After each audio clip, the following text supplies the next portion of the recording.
ರೈತ ದೇಶದ ನಾಡಿಮಿಡಿತ. ನೇಗಿಲ ಯೋಗಿಯ ಬೆವರು ನಮ್ಮ ನಿಮ್ಮೆಲ್ಲರ ಉಸಿರು. ಹೊಸ ಕೃಷಿ ತಾಂತ್ರಿಕತೆಗಳ ಹೂರಣ, ರೈತ ಯಶೋಗಾಥೆಗಳ ಅನಾವರಣ. ನಿಮ್ಮ ನೆಚ್ಚಿನ ಅನ್ನದಾತ ಕಾರ್ಯಕ್ರಮಕ್ಕೆ ಸ್ವಾಗತ. ನಾನು ಶಮೀರಾ ಬೆಳುವಾಯಿ.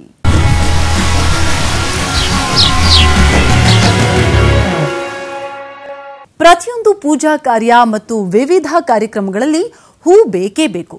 ಹೀಗಾಗಿ ಮಾರುಕಟ್ಟೆಯಲ್ಲಿ ಹೂವಿಗೆ ಬೇಡಿಕೆ ಇದ್ದೇ ಇರುತ್ತೆ. ಈ ಹೂ ಬೇಸಾಯದಿಂದಲೇ ಬದುಕು ಕಟ್ಟಿಕೊಂಡ ಅನೇಕ ರೈತರನ್ನ ನಾವು ನೋಡಬಹುದು. ಉತ್ತಮ ಬೇಸಾಯ ಕ್ರಮಗಳ ಅಳವಡಿಕೆ ಜೊತೆಗೆ ಮಾರುಕಟ್ಟೆಯ ಜ್ಞಾನ ಇದ್ದಲ್ಲಿ ಹೂ ಬೇಸಾಯ ರೈತನ ಆರ್ಥಿಕ ಮಟ್ಟವನ್ನು ಹೆಚ್ಚಿಸಬಲ್ಲದು. ದೊಡ್ಡಬಳ್ಳಾಪುರ ತಾಲೂಕಿನ ರೈತ ಕುಟುಂಬವೊಂದು ಈ ಬಾರಿ ಚೆಂಡು ಹೂ ಬೆಳೆದು ಉತ್ತಮ ಆದಾಯವನ್ನ ನಿರೀಕ್ಷೆ ಮಾಡ್ತಿದೆ.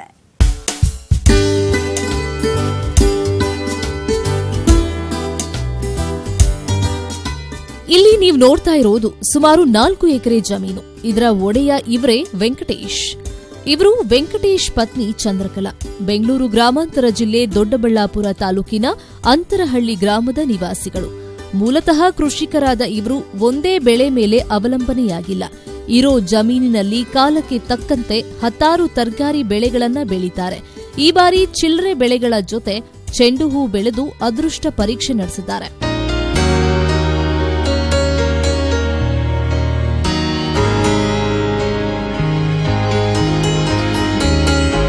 ಅನೇಕ ರೈತರು ಎದುರಿಸ್ತಾ ಇರೋ ನೀರಿನ ಅಭಾವ ಇವರನ್ನೂ ಬಿಟ್ಟಿಲ್ಲ.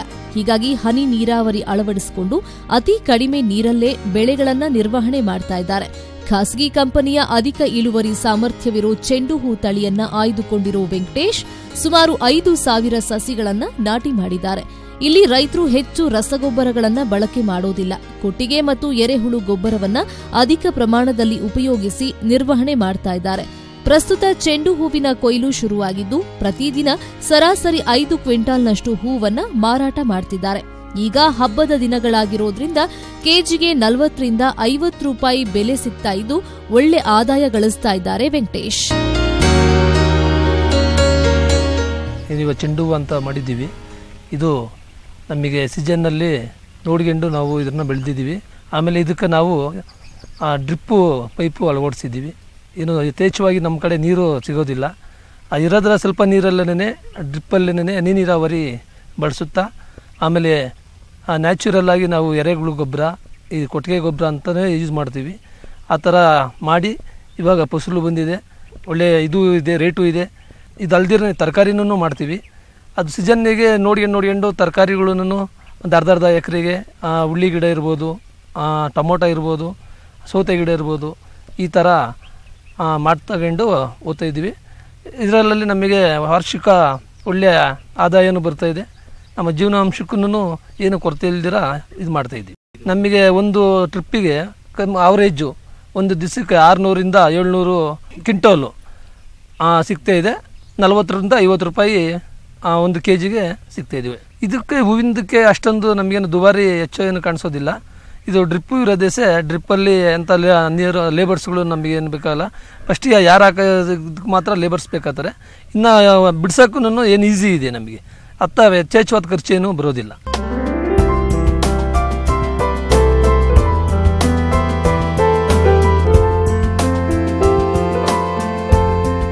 ಚೆಂಡು ಹೂವಿನಲ್ಲಿ ಹೆಚ್ಚು ಇಳುವರಿ ಕೊಡುವಂತ ತಳಿಗಳು ಇಂದು ಲಭ್ಯವಿವೆ. ಇಂತಹ ತಳಿಗಳ ಆಯ್ಕೆಯ ಜೊತೆಗೆ ಸುಧಾರಿತ ತಂತ್ರಜ್ಞಾನಗಳನ್ನು ಅಳವಡಿಸಿಕೊಂಡಲ್ಲಿ ಉತ್ತಮ ಫಸಲಿನೊಂದಿಗೆ ನಿರೀಕ್ಷಿತ ಆದಾಯವನ್ನ ಗಳಿಸಬಹುದು. ಬೇರೆ ಕೆಲವು ತರಕಾರಿ ಬೆಳೆಗಳಿಗೆ ಹೋಲಿಸಿದ್ರೆ ಚೆಂಡು ಹೂವಿಗೆ ಹೆಚ್ಚು ಬಂಡವಾಳ ಬೇಕಿಲ್ಲ ಮತ್ತು ಹಬ್ಬ ಹರಿದಿನಗಳಲ್ಲಿ ಹೆಚ್ಚು ಬೆಲೆ ಸಿಗೋದ್ರಿಂದ ಉತ್ತಮ ಆದಾಯ ಗಳಿಸೋಕೆ ಸಾಧ್ಯವಿದೆ ಅಂತಾರೆ ತೋಟದ ಕೆಲಸದಲ್ಲಿ ಪತಿಗೆ ಸಾಥ್ ನೀಡೋ ಪತ್ನಿ ಚಂದ್ರಕಲಾ. ನಾವು ಇದುವರೆಗೂ ಉಳ್ಳಿ ಗಿಡ, ಸೌತೆ ಗಿಡ, ಟೊಮೊಟೊ, ಆಮೇಲೆ ಸಫಲ್ ಬದನೆಕಾಯಿ ಅಂತಂದ್ಬಿಟ್ಟು ಬೆಳೆದಿದ್ವಿ, ಪಪ್ಪಾಯ ಬೆಳೆದಿದ್ದೀವಿ, ಮತ್ತು ಇವಾಗ ಚೆಂಡು ಇವಾಗ ಹೂವು ಬೆಳೆದಿದ್ವಿ. ಖಂಡಿತ ತುಂಬ ಆದಾಯ ಅನಿಸ್ತದೆ. ಇದು ಸ್ವಲ್ಪ ತುಂಬ ಈಸಿ ಬೆಳೆ, ಲೇಬರ್ಸ್ ಖರ್ಚು ಅಷ್ಟಾಗಿ ಬರಲ್ಲ. ನಾವೇನೇ ಏನು ಬರೀ ಸಸಿ ಉಣಿಸಿರೋದು ಅಷ್ಟೇ.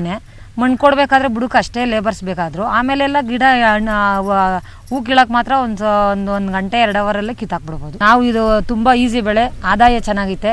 ಇಳುವರಿ ಬಂದರೆ ಒಳ್ಳೆ ರೇಟ್ ಸಿಕ್ಕಿದ್ರೆ ಇನ್ನೂ ಒಂದು 60-70 ರೂಪಾಯಿ ರೇಟ್ ಸಿಕ್ಕಿದ್ರೆ ಇದಕ್ಕಿಂತ ಬೆಳೆ ಇಲ್ಲ. ತುಂಬ ಚೆನ್ನಾಗಿರ್ತೈತೆ ಹೂ ಬೆಳೆ.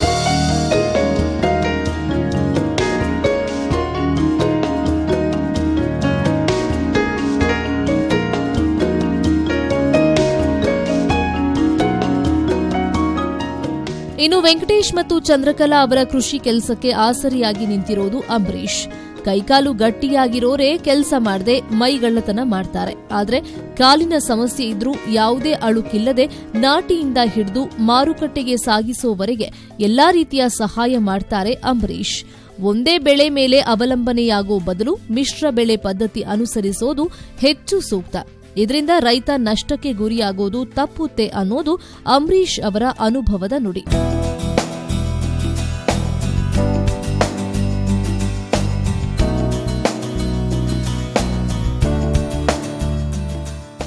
ಒಟ್ಟಾರೆ ವೆಂಕಟೇಶ್ ಮತ್ತು ಕುಟುಂಬದವರು ಏಕಬೆಳೆ ಪದ್ಧತಿಗೆ ಜೋತು ಬೀಳದೆ 10 ಬೆಳೆಗಳನ್ನು ಬೆಳೆದು ಸುಸ್ಥಿರ ಆದಾಯ ಕಂಡುಕೊಂಡಿದ್ದಾರೆ.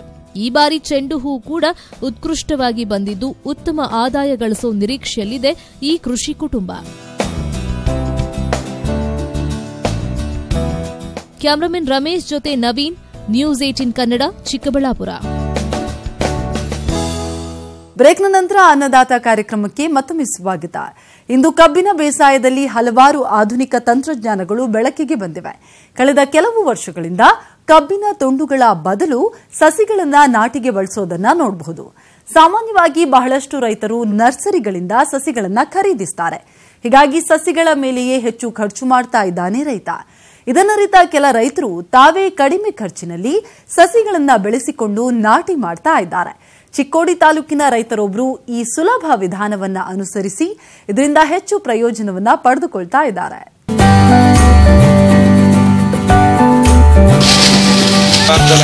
ಕಬ್ಬು ಬೆಳಗಾವಿ ಜಿಲ್ಲೆಯ ಒಂದು ಪ್ರಧಾನ ಬೆಳೆ. ಇಲ್ಲಿಯ ಬಹಳಷ್ಟು ರೈತ ಕುಟುಂಬಗಳಿಗೆ ಕಬ್ಬೊಂದೇ ಆಧಾರ. ಇಲ್ಲಿ ಅನೇಕ ರೈತರು ನಾಟಿಗೆ ಇನ್ನೂ ಸಾಂಪ್ರದಾಯಿಕ ಪದ್ಧತಿಯನ್ನೇ ಅನುಸರಿಸ್ತಾ ಇದ್ದು ಎಕರೆಗೆ ಸುಮಾರು 2 ರಿಂದ 3 ಟನ್ನಿನಷ್ಟು ಕಬ್ಬನ್ನ ಬಳಕೆ ಮಾಡುತ್ತಿದ್ದಾರೆ. ಆದರೆ ಇತ್ತೀಚಿನ ಕೆಲವು ವರ್ಷಗಳಿಂದ ಬೆಳಕಿಗೆ ಬಂದಿರೋದು ಸಸಿಗಳನ್ನ ನಾಟಿ ಮಾಡುವಂತಹ ಒಂದು ಹೊಸ ವಿಧಾನ. ಈ ಪದ್ಧತಿಯಲ್ಲಿ ಎಕರೆಗೆ ಕೇವಲ 600 ರಿಂದ 800 ಕೆಜಿ ಕಬ್ಬು ಸಾಕು ಮತ್ತು ಉತ್ತಮ ಇಳುವರಿಯನ್ನೂ ತೆಗೆಯಬಹುದು. ಆದರೆ ಈ ಪದ್ಧತಿಯನ್ನ ಅನುಸರಿಸ್ತಾ ಇರೋ ರೈತರು ಹೆಚ್ಚಾಗಿ ನರ್ಸರಿಗಳಿಂದಲೇ ಸಸಿಗಳನ್ನ ಖರೀದಿ ಮಾಡ್ತಾರೆ. ಪ್ರತಿ ಸಸಿಯ ಬೆಲೆ ಅಂದಾಜು 2.5 ರಿಂದ 3 ರೂಪಾಯಿ ಇರೋದ್ರಿಂದ ರೈತನಿಗೆ ಎಕರೆಗೆ 15 ರಿಂದ 18 ಸಾವಿರ ಬರೀ ಸಸಿಗಳ ಖರೀದಿಗೆ ಖರ್ಚು ಬರುತ್ತೆ. ಇದನ್ನ ಕಡಿಮೆ ಮಾಡುವ ನಿಟ್ಟಿನಲ್ಲಿ ಚಿಕ್ಕೋಡಿ ತಾಲೂಕು ಬಡಕಿಹಾಳ ಗ್ರಾಮದ ಪ್ರಗತಿಪರ ರೈತರಾದಂಥ ಬಾಹುಬಲಿ ಪಾಟೀಲ್ ಸಕ್ಕರೆ ಕಾರ್ಖಾನೆ ಅಧಿಕಾರಿಗಳ ಸಹಕಾರದೊಂದಿಗೆ ಅತಿ ಸುಲಭ ವಿಧಾನದಲ್ಲಿ ಗುಣಮಟ್ಟದ ಸಸಿಗಳನ್ನ ತಯಾರಿಸಿಕೊಳ್ತಾ ಇದ್ದು ಆ ಬಗ್ಗೆ ಇತರ ರೈತರಿಗೂ ತಿಳಿ ಹೇಳ್ತಾ ಇದ್ದಾರೆ.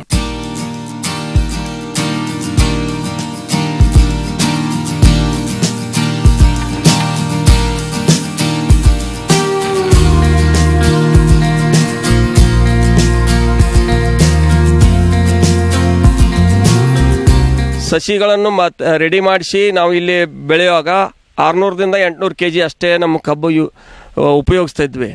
ಬಟ್ ಅದರ ಈ ಖರ್ಚು ಜಾಸ್ತಿ ಬರ್ತಾ ಇದೆ. ಯಾಕಂದ್ರೆ ಹೊರಗಡೆಯಿಂದ ತರೋದಾದರೆ 2.5 ರಿಂದ 3 ರೂಪಾಯಿ ಒಂದು ಸಸಿಗೆ ಖರ್ಚಾಗುತ್ತೆ.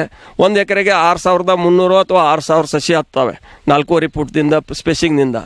ಬಟ್ ಇದೇ 18,000 ಪ್ಲಸ್ ರೈತರದ ಹಚ್ಚೋದು ಖರ್ಚು ಇದೆಲ್ಲ ಕೂಡಿಸಿ 20 ರಿಂದ 25,000 26,000 ತನಕ 1 ಎಕರೆಗೆ ಖರ್ಚು ಬರ್ತಾ ಇತ್ತು. ಅದನ್ನ ಯಾವ ಥರ ಕಮ್ಮಿ ಮಾಡಿದರೆ ನಮ್ಮ ರೈತರಿಗೆ ಅನುಕೂಲ ಆಗುತ್ತೆ ಅಂತ ಇದು ಭಾಳಷ್ಟು ನಾವು ಎಲ್ಲ ರೈತರು ವಿಚಾರ ಮಾಡಿದಾಗ ಮತ್ತು ದತ್ತ ಸಹಕಾರಿ ಸಕ್ಕರೆ ಕಾರ್ಖಾನೆಯವರು ಅವ್ರ ಜೊತೆ ಕೂತು ಡಿಸ್ಕಷನ್ ಮಾಡಿದಾಗ ಯಾಕೆ ನಾವು ಸ್ವಂತ ಹೊಲದಲ್ಲಿ ಯಾಕೆ ನರ್ಸರಿ ಮಾಡಬಾರ್ದು, ಹಾಗೆ 4.5 ಫೀಟ್ದಿಂದ ಬೆಡ್ ಇದಾವಲ್ಲ ಅದನ್ನು ಸಫಾಯಿ ಮಾಡಿ ಅದರ ಮೇಲೆ ನಮ್ಮ ಯೂರಿಯಾ ಚೀಲು ಅಥವಾ ವೇಸ್ಟ್ ಪ್ಲಾಸ್ಟಿಕ್ ಚೀಲುಗಳಿಗೆ ಸ್ಮಾಲ್ ಹೋಲ್ಸ್ ತೆಗೆದು ಅಂದರೆ ನೀರು ಬಸದು ಹೋಗುವಂಗೆ ಮಾಡಿ ಕೆಳಗೆ ಹಾಸಿದ್ವಿ. ಅದ್ರ ಮೇಲೆ 1.5 ರಿಂದ 2 ಇಂಚ್ ಅಪ್ರಾಕ್ಸಿಮೇಟ್ ಮಣ್ಣು ಹಾಕಿ ಅದರ ಮೇಲೆ ನಾವು ಚೆನ್ನಾಗಿ ಸೀಡ್ಲಿಂಗ್ಸ್ ಸಲುವಾಗಿ ನಾವು ಕಬ್ಬು ಕಾದಿರ್ತೇವೆ. ಅದು 1.5 ಇಂಚ್ ಅಷ್ಟು ಕಟ್ ಮಾಡಿ ಅದನ್ನು ಕೆಮಿಕಲ್ ಅಥವಾ ನಿಮ್ಮ ಔಷಧಿಯಲ್ಲಿ ಅದ್ದಿ ಇದ್ರ ಮೇಲೆ ಇಡ್ತೇವೆ. ಅದ್ರ ಮೇಲೆ 1.5 ರಿಂದ 2 ಇಂಚು ಮಣ್ಣು ಹಾಕಿ ಮುಚ್ಚಿಬಿಡ್ತೇವೆ. ಆಮೇಲೆ 1-2 ದಿವಸ ಆದ ನಂತರ ಸ್ವಲ್ಪ ನೀರು ಹಾಕಿ ನೀರು ಸ್ಪ್ರೇ ಮಾಡ್ತಾ ಇರ್ತೇವೆ. ಈ ಥರ ಆದ ನಂತರ ಅದು ಒಂದು 5-6 ದಿವಸದಲ್ಲಿ ಅದು ಮೊಳಕೆ ಹೊಡಿತದೆ ಚೆನ್ನಾಗಿ. ಇದರಲ್ಲಿ ನಾವು ಕೆಳಗೆ ಚೀಲ ಹಾಸೋದಂದ್ರೆ ಏನು ಉಪಯೋಗ ಆಗುತ್ತೆ ಅಂದರೆ ನಾವು ಡೈರೆಕ್ಟಾಗಿ ನೆಲದ ಮೇಲೆ ಹಾಕಿದಾಗ ಅದು ಕೀಳುವಾಗ ಕರೆಕ್ಟಾಗಿ ಕಿತ್ತು ಬರೋಲ್ಲ. ರೂಟ್ಸ್ ಡ್ಯಾಮೇಜ್ ಆಗೋ ಚಾನ್ಸಸ್ ಜಾಸ್ತಿ ಇರುತ್ತೆ. ಅದಕ್ಕೆ ನಾವು ಕಿತ್ತುವಾಗ ಒಂದು ಸ್ವಲ್ಪ ಚೀಲ ಮೇಲೆ ಎತ್ತಿದ್ರೆ ಲೂಸ್ ಆಗುತ್ತೆ, ಈಸಿಲಿ ಕೈಯಿಂದ ಹಿಡ್ಕೊಂಡು ನಾವು ಸಸಿ ಟ್ರಾನ್ಸ್ಪ್ಲಾಂಟೇಷನ್ ಮಾಡ್ಬೋದು. ಮತ್ತು ಇದರಿಂದ ಮತ್ತೊಂದು ಯೂಸ್ ಇದೆ, ಬೀಜವನ್ನು ಚೆನ್ನಾಗಿ ಇಲ್ಲಿ ಈಗ ಹಾಕಿರ್ತೇವೆ, ಒಂದೇ ಕಡೆ ಇರುತ್ತೆ, ಅದಕ್ಕೆ ನಾವು ಎಲ್ಲ ಟ್ರೀಟ್ಮೆಂಟ್ ಇಲ್ಲೇ ಮಾಡ್ಬೋದು. ಅದರಿಂದ ಈಗ ನಿಮಗೆಲ್ಲ ತೋರಿಸಿದ ಪ್ರಕಾರ ಇದು ಆ್ಯಕ್ಚುಲಿ ಪ್ಲಾಟ್ನಲ್ಲೇ ತೋರಿಸ್ತಾ ಇದ್ದೇವೆ. ನಾವೇನು ಒಂದು ಟ್ರಯಲ್ ಅಂತ 1 ಗುಂಟೆ 2 ಗುಂಟೆ ಮಾಡಿಲ್ಲ, 5-10 ಎಕರೆ ಇದೇ ಥರ ಪ್ಲಾಂಟೇಷನ್ ಮಾಡ್ತಾ ಇದ್ದೇವೆ. ಯಾರು ದೊಡ್ಡ ರೈತರಿದಾರೆ ಅವ್ರಿಗೆ ದೊಡ್ಡ ಅನುಕೂಲ ಇದೆ, ಸಣ್ಣ ರೈತರಿಗೂ ಅನುಕೂಲ ಇದೆ. ಮತ್ತು ವೆರೈಟಿ ಮತ್ತು ಕ್ವಾಲಿಟಿ ನಮ್ಗೆ ಚೆನ್ನಾಗಿ ಉಳಿಯುತ್ತೆ. ಇದರಿಂದ ರೈತರ ತಮ್ಮ ಹಣವನ್ನು ಭಾಳಷ್ಟು ಉಳಿಸ್ಕೋಬೋದು. ಲಾಸ್ಟ್ ಇಯರ್ ನಾವು 103 ಟನ್ ತೆಗೆದಿವೆ ಇದೇ ಥರ ಮಾಡಿ.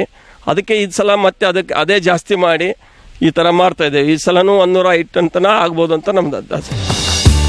ಇಲ್ಲಿ ರೈತರು ಪ್ರೋ ಟ್ರೇಗಳನ್ನ ಬಳಕೆ ಮಾಡೋದಿಲ್ಲ, ನೇರವಾಗಿ ನೆಲದ ಮೇಲೆ ಗೋಣಿ ಚೀಲ ಹಾಕಿ ಸಸಿಗಳನ್ನ ಬೆಳೆಸಿಕೊಳ್ತಾರೆ. ಪ್ರತಿ ಸಸಿಗೆ 50 ಪೈಸೆಯಿಂದ ₹1 ಖರ್ಚಾಗಬಹುದಷ್ಟೇ.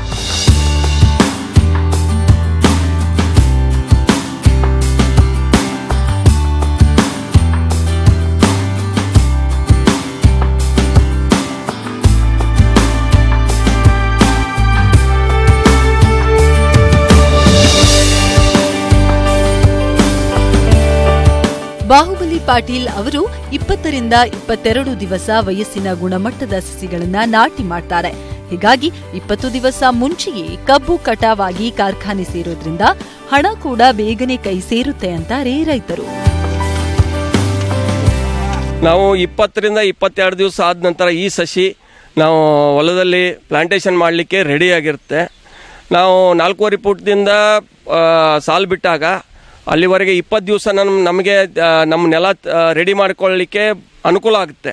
ಗಡಬಡಿಯಿಂದ ಹೋಗಿ ಪ್ಲಾಂಟೇಷನ್ ಮಾಡೋದು ಅಥವಾ ಅಲ್ಲೇನು ಕಸ ಇರುತ್ತೆ ಅದೆಲ್ಲ ಹೋಗಿ ನಾವು ಚೆನ್ನಾಗಿ ಪ್ಲಾಂಟೇಷನ್ ಮಾಡಲಿಕ್ಕೆ ಹದ ಮಾಡ್ಕೊಂಡು 4.5 ಫೂಟ್ದಿಂದ ಸಾಲು ಬಿಡ್ತೇವೆ.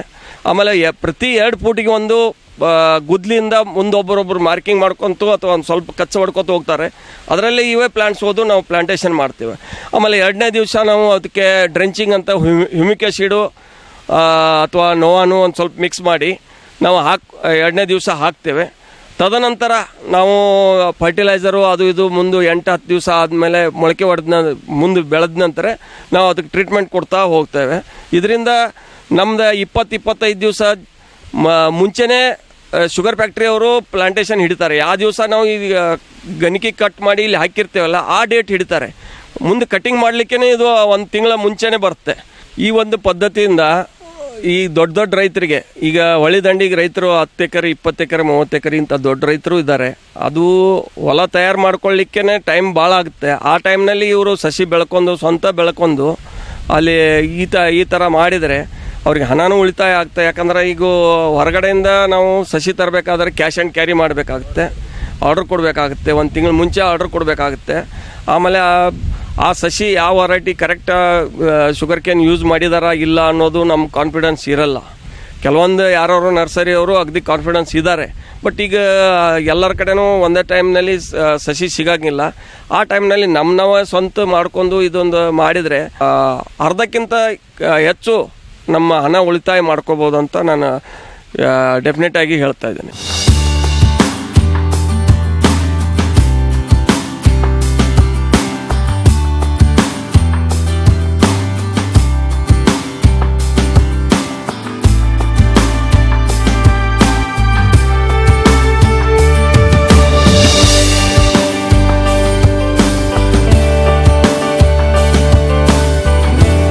ಇವರು ಏಕದಮ್ ಕಮ್ಮಿ ಖರ್ಚದಾಗ ಮಾಡಿದರು ಅಂತ ನಮ್ಗೆ ಊರೊಳಗೆ ಗೊತ್ತಾಯಿತು. ಆದಮೇಲೆ ಹೆಂಗೆ ಕಮ್ಮಿ ಖರ್ಚದಾಗ ಮಾಡ್ಯಾರವ್ರ ಅಂತ ನೋಡಲಿಕ್ಕೆ ನಾವು ಬಂದೆವು. ಅಲ್ಲಿ ಬಂದ ಪಡಿಗೆ ನಮ್ಗೆ ಇಲ್ಲಿ ಆಶ್ಚರ್ಯ ಆಗಿದೆ. ಆಶ್ಚರ್ಯ ಅಂದರೆ ಅವ್ರು ಒಟ್ಟು 4,500 ರೂಪಾಯಿದಾಗ 1 ಎಕರೆ ಖರ್ಚು ಐತಿ ಅಂತ ಅವ್ರು ಹೇಳಿದರು. ಬೇರೆ ಕಡೆದ ತಮ್ದಲ್ಗ ಈ ಕಡೆ ಪೇಟ್ ಒಳಗಾವ ಈ ಕಡೆ ತರಬೇಕಾದ್ರೆ ಸರ್ 1 ರೂಪಾಯಿಗೆ 1 ಸಸಿಗೆ 3 ರೂಪಾಯಿ ತೊಗೋತಾರೆ ರೀ. 3 ರೂಪಾಯಿಲೆ 6,500 ತೊಗೋಬೇಕಾದ್ರೆ 20,000 ರೂಪಾಯಿ ಆಗ್ತಿದ್ರಿ. ಇವ್ರು 4,500ದಾಗೆಲ್ಲ ಹಚ್ಚಿ ಕಂಪ್ಲೀಟ್ ಮಾಡ್ಯಾರ ಸರ್. ಮತ್ತು ಏಕದಮ್ ಮತ್ತು ಅದು ಗ್ಯಾರಂಟಿ ಇಲ್ಲ ರೀ ಸರ್. ಇವರು ಇಲ್ಲೇ ಸ್ವಂತ ಬೀಜ ಸ್ವಂತ ಕಣ್ಣಿ ಮುಂದಿನ ಬೀಜ ತೆಗೆದುಕೊಂಡು ಅವರು ಸಸಿ ಮಾಡ್ಯಾರ ರೀ. ಒಟ್ಟಾರೆ ರೈತರು ಬೇಕಾದ ತಳಿಯ ಗುಣಮಟ್ಟದ ಸಸಿಗಳನ್ನ ತಾವೇ ಬೆಳೆಸಿ ನಾಟಿ ಮಾಡೋದ್ರಿಂದ ಉತ್ಪಾದನಾ ಖರ್ಚು ಕಡಿಮೆಯಾಗೋದಲ್ಲದೆ ಅಧಿಕ ಇಳುವರಿಯನ್ನೂ ಪಡೆಯಬಹುದು.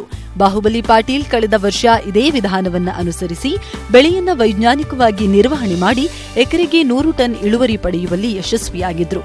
ಇವರ ಈ ಯಶಸ್ಸು ಇತರೆ ರೈತರಿಗೂ ಪ್ರೇರಣೆಯಾಗಲಿ ಅನ್ನೋದೇ ನಮ್ಮ ಆಶಯ.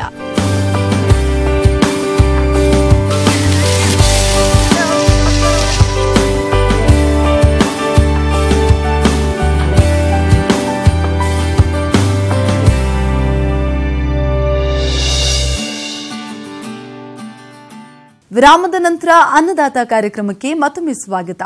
ಒಳನಾಡು ಮೀನು ಕೃಷಿ ಕಡಿಮೆ ಖರ್ಚಿನಲ್ಲಿ ಸುಲಭವಾಗಿ ಕೈಗೊಳ್ಳಬಹುದಾದ ಮತ್ತು ಉತ್ತಮ ಲಾಭ ತರುವಂತಹ ಕಸುಬು. ರೈತರು ಕೊಳಗಳಲ್ಲಿ ಮೀನು ಸಾಕಣೆ ಮಾಡಬೇಕಾದ್ರೆ ವಿವಿಧ ಜಾತಿಯ ಮೀನುಗಳನ್ನು ಬಿಡೋದು ಹೆಚ್ಚು ಸೂಕ್ತ.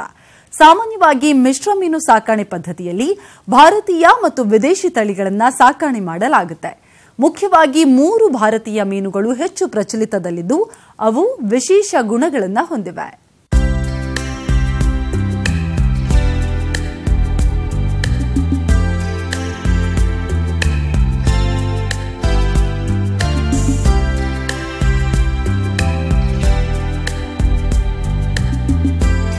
ಮೀನುಗಾರಿಕೆ ವಿದೇಶಿ ವಿನಿಮಯ ಹಾಗೂ ಉದ್ಯೋಗಾವಕಾಶ ಸೃಷ್ಟಿಯ ಮೂಲವಾಗಿರೋದ್ರಿಂದ ದೇಶದ ಆರ್ಥಿಕ ಪ್ರಗತಿಯಲ್ಲಿ ಪ್ರಮುಖ ಸ್ಥಾನ ಪಡೆದಿದೆ.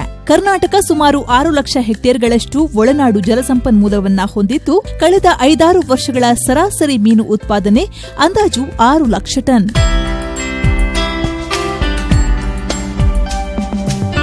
ಇದರಲ್ಲಿ ಕರಾವಳಿಯ ಕೊಡುಗೆ 65% ಇದ್ರೆ ಒಳನಾಡಿನ ಕೊಡುಗೆ 35%.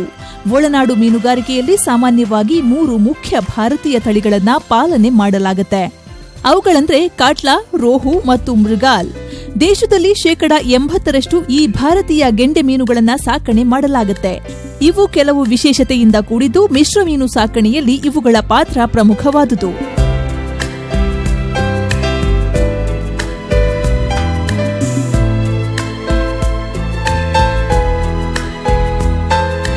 ಇಲ್ಲಿ ನೀವು ನೋಡ್ತಾ ಇರೋದು ಕಾಟ್ಲಾ ಮೀನು. ಅತಿ ಶೀಘ್ರವಾಗಿ ಬೆಳೆಯುವಂತಹ ಮೀನಿದು. ವರ್ಷದಲ್ಲಿ 1 ರಿಂದ 1.5 ಕೆಜಿಯಷ್ಟು ಬೆಳೆಯಬಲ್ಲದು. ನೀರಿನ ಮೇಲ್ಭಾಗದಲ್ಲಿ ಸಿಗುವ ಸೂಕ್ಷ್ಮ ಜೀವಿಗಳನ್ನ ತಿಂದು ಇದು ಜೀವಿಸುತ್ತದೆ. ಬೂದಿ ಮಿಶ್ರಿತ ಬಣ್ಣದಿಂದ ಕೂಡಿರುತ್ತದೆ.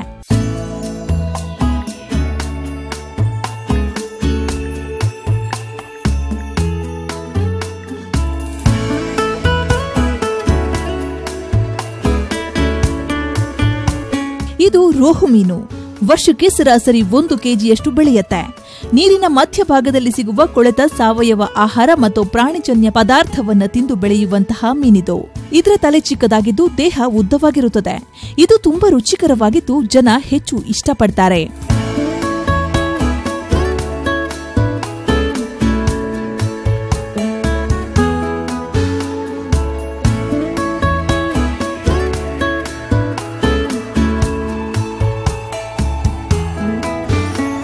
ಇನ್ನು ಮೃಗಾಲ್, ಇದು ನೀರಿನ ತಳಭಾಗದಲ್ಲಿ ಜೀವಿಸುವಂತಹ ಮೀನು.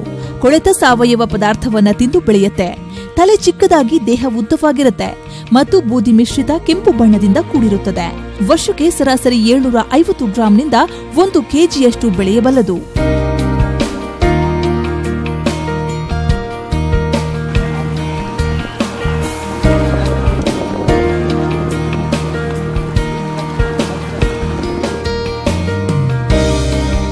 ಈ 3 ಭಾರತೀಯ ಮೀನುಗಳನ್ನ ಕೆರೆ, ಕೊಳ, ಹೊಂಡ, ನದಿ ಮೂಲಗಳ ಪಕ್ಕದಲ್ಲಿ ಬೆಳೆಯಬಹುದಾಗಿದೆ. ಇವು ರೋಗ ನಿರೋಧಕ ಶಕ್ತಿಯನ್ನ ಹೊಂದಿದ್ದು ಕಡಿಮೆ ಖರ್ಚಿನಲ್ಲಿ ಬೆಳೆದು ಉತ್ತಮ ಆದಾಯ ಗಳಿಸಬಹುದು.